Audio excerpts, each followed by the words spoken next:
Good afternoon. The novelist Lawrence Stern said, "Respect for ourselves guides our morals. Respect for others guides our manners."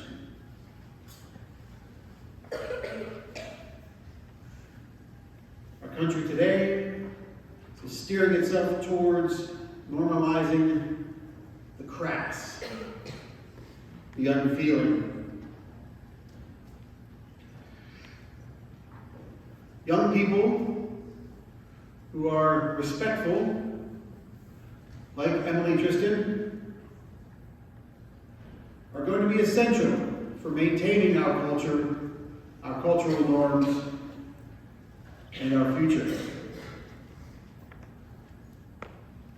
Emily is the recipient of our Respectfulness Award.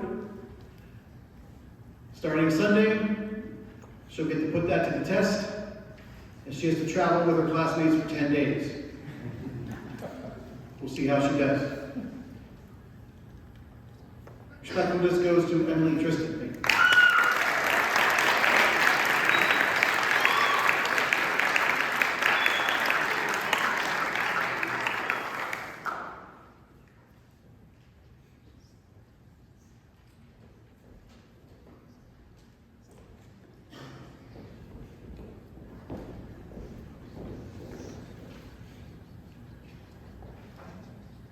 I had the opportunity this afternoon to give the award for self-reliance.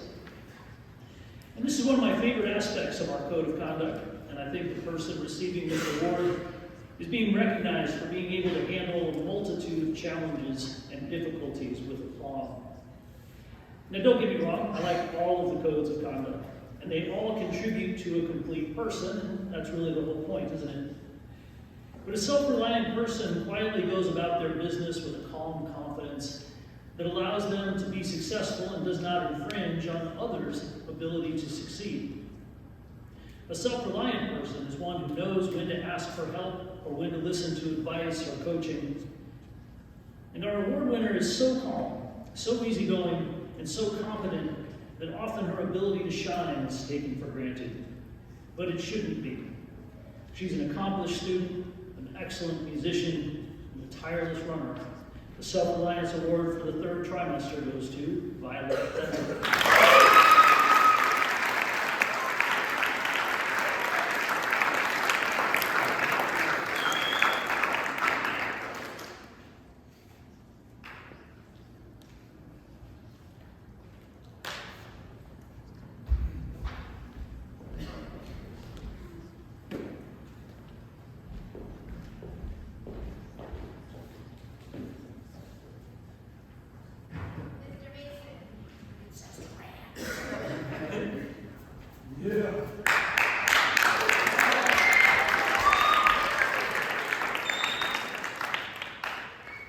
Interestingly enough, while I have just been lied to, I would like to talk to you about the honesty code of conduct. The student I'm recognizing today also has a bit of a checkered past with honesty.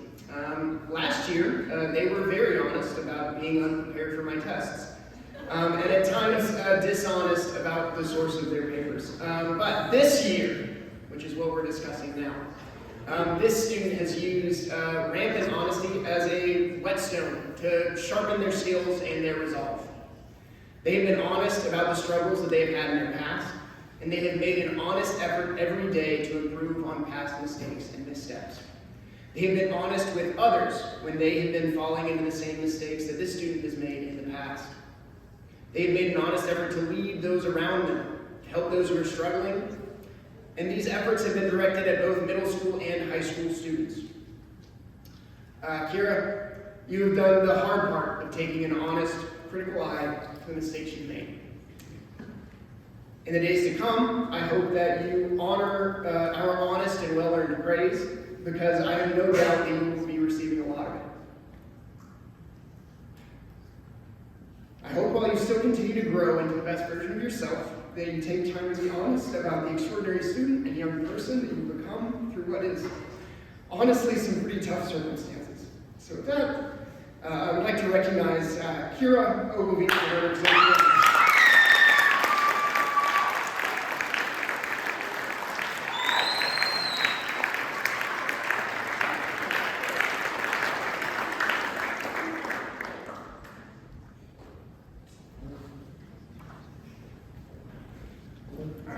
is now Mr. Trimester.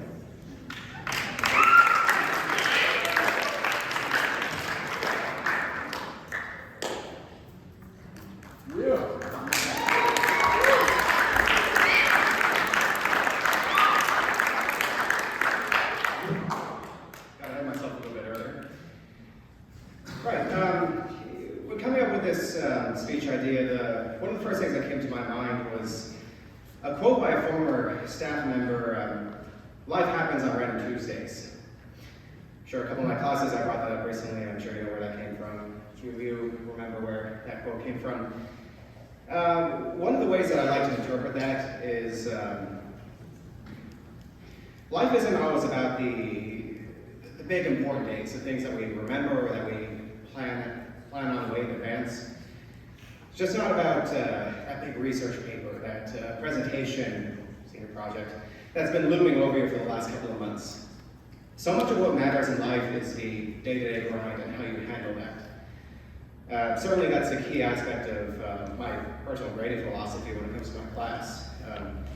The tests, the quizzes, the final, those are all vital, but it also depends on how you do on your homework, how much you participate, how much you try day to day.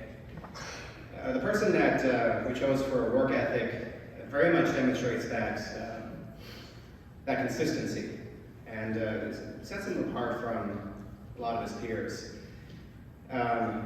Most of the time I would very much characterize him as the quintessential man of few words.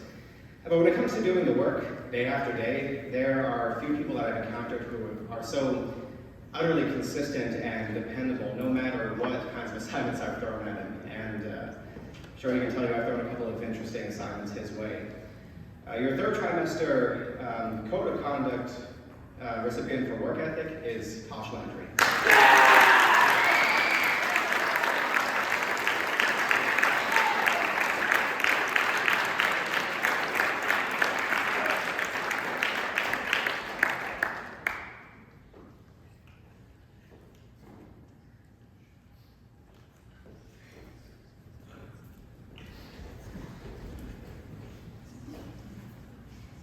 Hello, I get to talk about gratitude and one other student.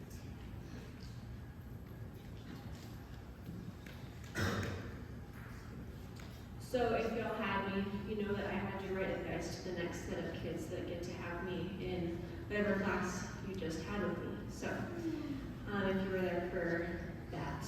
One of the pieces of advice just kind of stuck with me. It was very interesting. It was about gratitude, and to sum up, I'll paraphrase of course, but the advice was to focus on the good so the rest is not too bad, and you can tackle whatever you need to in life. That is a big paraphrase, of course. There are more words, and it was probably a lot more eloquent than I said it, but the award winner for gratitude is Leah Woodford.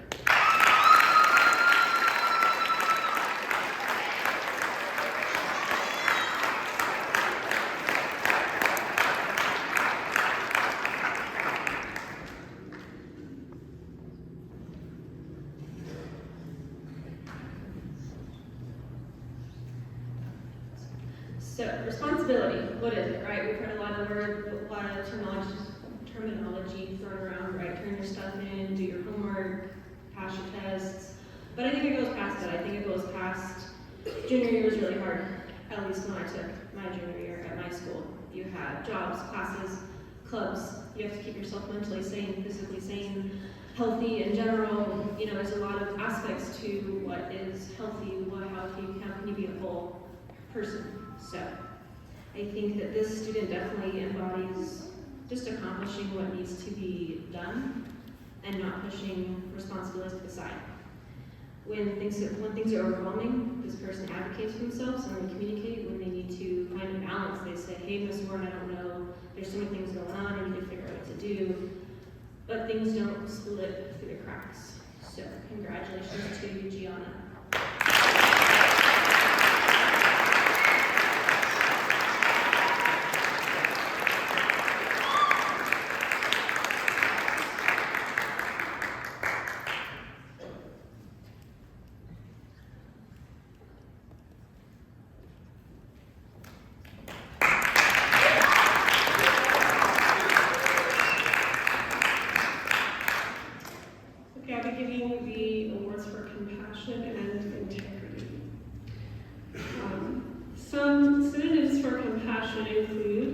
consideration, kindness, and understanding, all things that we can agree are important in communities like the one here at JMPS. One student in particular has been nominated by her peers for demonstrating just these qualities. She is sensitive to the feelings of others, showing concern when others are struggling. She's known to be a thoughtful and considerate friend, quick to share a smile or a small treat to brighten someone else's day.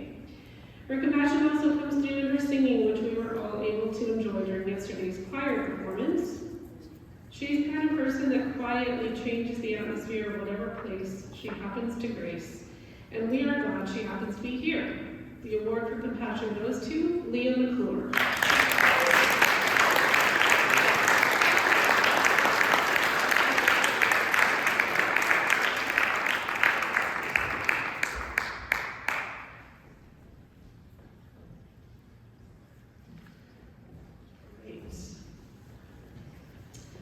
According to the New Oxford American Dictionary, the word integrity has several meanings. Perhaps the one we most often think of is the quality of being honest and having strong moral principles. But it can also mean the state of being whole and undivided, the condition of being unified, unimpaired, or sound.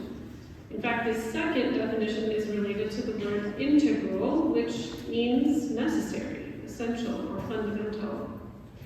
All of these qualities definitely describe a student that the high school staff has selected for the third trimester Code of Conduct Award for Integrity. This student, who is also an athlete, is steady and reliable both in the classroom and on the volleyball court.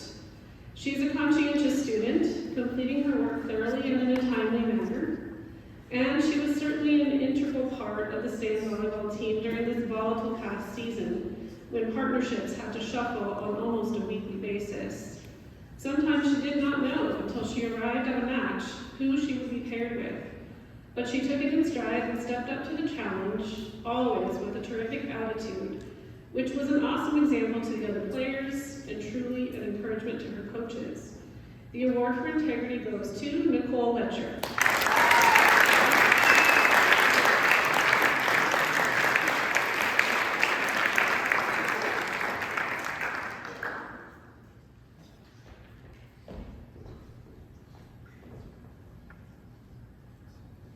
Next is Mr. Chris.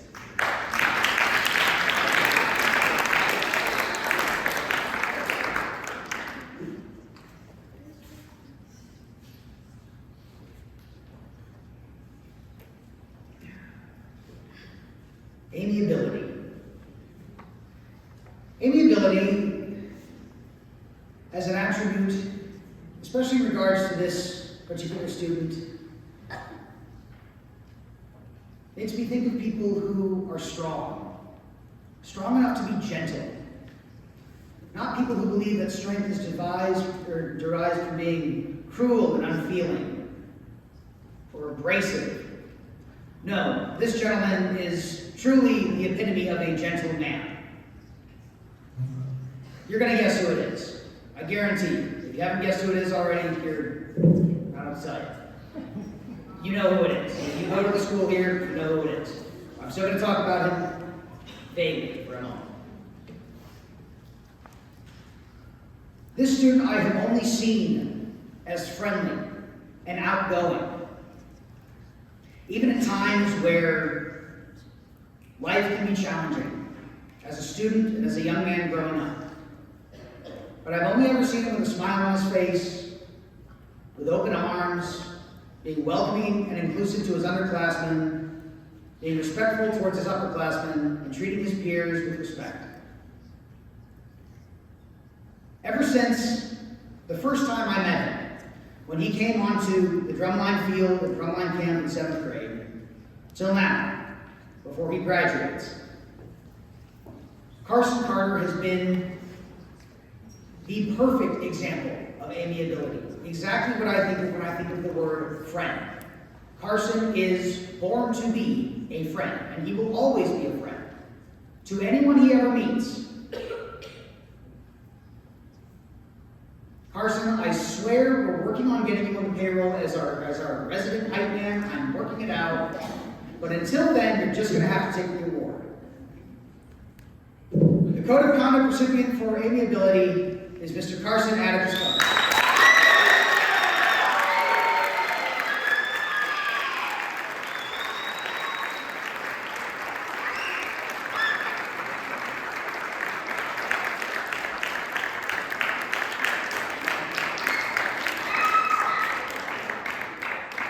Now I turn the microphone over to Dr. Whitman.